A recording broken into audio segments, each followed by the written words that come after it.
ஒரு சூப்பரான பச்சைப்பயிறு கடையில் எப்படி செய்யலான்னு பார்க்கலாமா? அதுக்கு தேவையான அளவுக்கு பச்சைப்பயிறு எடுத்து அதை நல்லா இந்த மாதிரி வறுத்து எடுத்துக்கணும். வறுத்து ஆறுனதுக்கப்புறம் இந்த மாதிரி குக்கரில் சேர்த்து அதை 2 முறை நல்லா வாஷ் பண்ணி எடுத்துக்கணும்.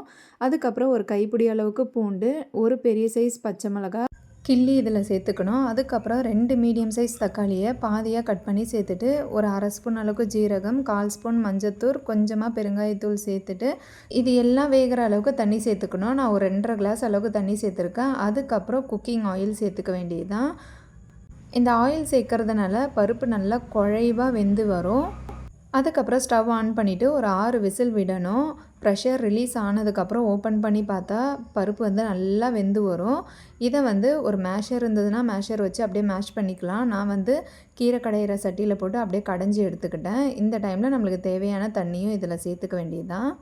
இப்போ ஒரு தாளிப்பு கொடுத்துடலாம். எண்ணெய் நல்லா காஞ்சதுக்கப்புறம் கடுகு சேர்த்துட்டு ஒரு 6லேருந்து ஒரு 10 சின்ன வெங்காயத்தை குட்டி குட்டியாக கட் பண்ணி அதையும் இது கூட சேர்த்து நல்லா வதக்கணும். வெங்காயம் நல்லா வதங்கினதுக்கப்புறம் 1 ஸ்பூன் அளவுக்கு மிளகாய்த்தூள், ஒரு 1/4 ஸ்பூன் அளவுக்கு கரம் மசாலா தூள் சேர்த்து நல்லா வதக்கணும். இதோடைய பச்சை வாசனை போனதுக்கப்புறம் நம்ம கடைஞ்சி வச்சுருக்க பருப்பை கொட்டி நல்லா கிளறி விடணும்.